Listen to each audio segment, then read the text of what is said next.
Alright, I'm going to try to keep this video fairly brief, but this is what it looks like to review an inspector's report as an inspector manager. You'd go to either that inspector's login, you'd either log into their account or you'd have to log into my account, but we want to have that inspector publish their report so that it's saved, and then we'll go in and open that report.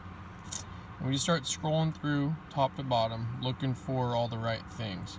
First thing I noticed, and I've already gone through this one and made the notes to make this video a little quicker, I noticed that the inspector actually says David and Kyle when it was actually just David there.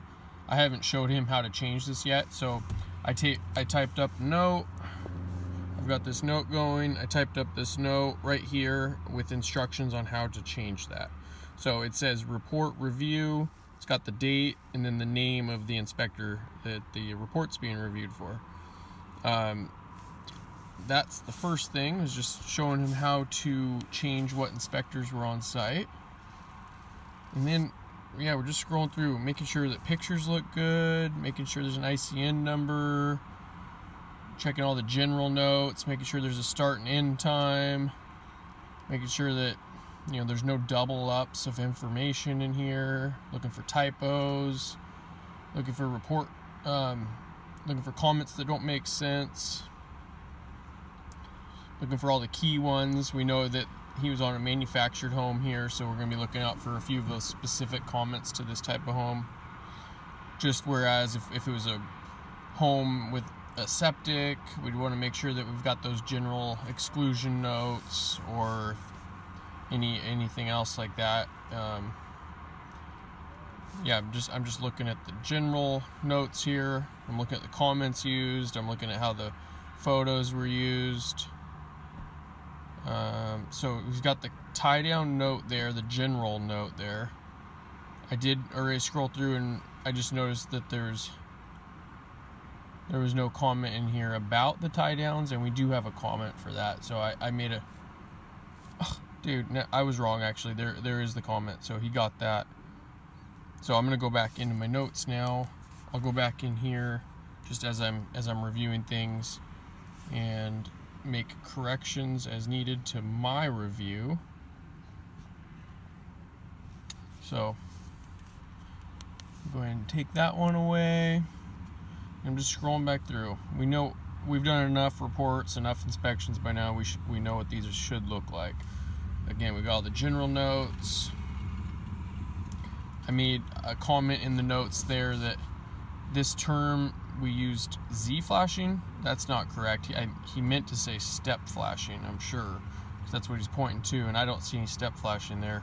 So I just went back here to the notes, and sometimes right now I'm making a video with my phone, but lots of times I'll hold my tablet to review the report, and then in my other hand I'll have a notes open on my iPhone, and that way I don't have to go back and forth. But I made a comment about this is what he needs to do. He needs to edit that comment.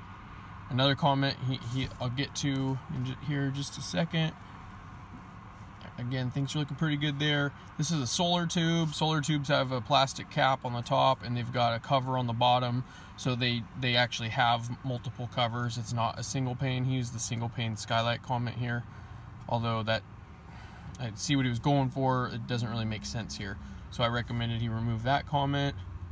We're looking. He's got the general photos. Comments look like they were used well. I mean, all the general notes in here, and there's locations associated with findings. The important photos are labeled. Got the general notes on the water heater. I'm not seeing any like dumb repetitive comments in here. We've got those photos we want to see, the general photos. We got the ages of the furnace, last date it was serviced. These comments look legit. That's all looking sharp. Yep, that's all looking good. We got, again, just all the general notes, everything we want to see. Manufactured home, so we used the less than 30 inches comment. And then there was a little bit of an attic over the garage, so we've got the general photos in there and the locations of where those were. We got the water pressure. Normally, if we had the water shut off in the crawl space, I'd be thinking, okay, put the difficult to get to comment, but it looks like there's a little opening there where somebody can just reach in and get it from the outside, and that's labeled pretty clearly. Right on. And I spent a little more time my first lap through. I'm just trying to keep this video a little shorter because I'm already getting longer than I want it to be. But yeah, we got all the general notes. Comments are used appropriately. And that's all looking legit. So once that's all done, I'll go back to the notes. Once I'm all done here, I just hit that little box with the arrow on it, and I'm going to text him these notes so that he can make the changes, and then I want to email that to Kyle at allegiancehomeinspection.com so I can keep up, or allegiancehomeinspection.net, so I can keep up on what's going on too. Yeah, that's all for now. That's the system. Thank you.